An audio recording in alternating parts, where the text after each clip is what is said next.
राजनीति एक ऐसा क्षेत्र है जो हमेशा आलोचनाओं से भरा होता है। चाहे वो कोई भी शख्सियत हो, आलोचना का जहर पीना ही होता है।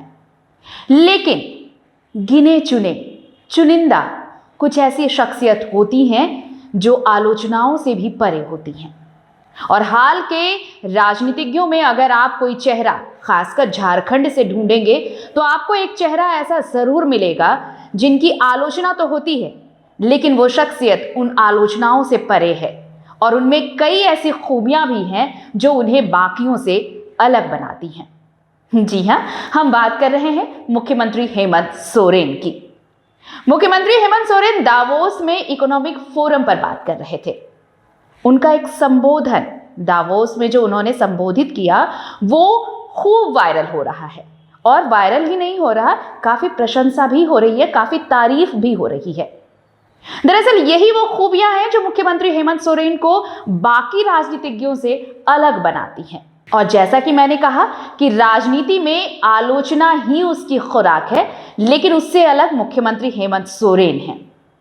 अब आप जब इस संबोधन को सुनेंगे तो आपको भी लगेगा कि कैसे मुख्यमंत्री ने दावोस में जब अपने संबोधन की शुरुआत की तो भले ही देश के भीतर उनकी केंद्र सरकार से ना बनती हो, केंद्र सरकार के खिलाफ उन्होंने भी बहुत कुछ बोला है, लेकिन उस मंच पर उन्होंने भारत सरकार की सराहना की।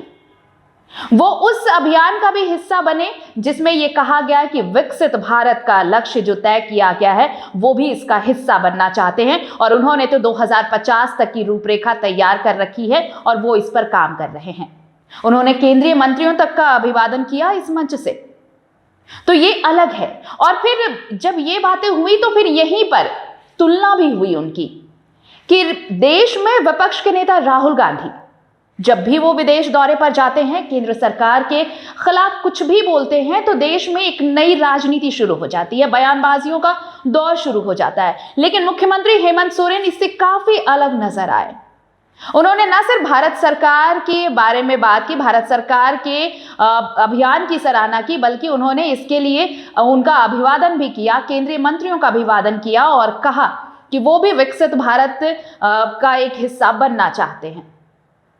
और क्यों उनका ये बयान खूब वायरल हो रहा है, क्यों उन्हें प्रशंसा मिल रही है, तारीफें हो रही हैं, सुनिए ये पूरा बयान। और इसलिए हम ये कहते हैं कि सब, चाहे आप उनकी आलोचना कर लें, चाहे आप उनके बारे में कितना भी उनके विपक्ष में लिखें, लेकिन कुछ तो खूबियां हैं जो उन्हें बाकियों से अलग बनाती हैं और ये तय करती हैं कि हर कोई हेमंत नहीं हो सकता।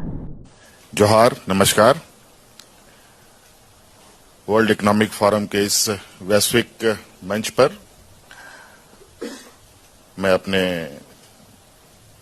भारत से आए हुए सभी मुख्यमंत्री, केंद्रीय मंत्री और डिप्टी सीएम का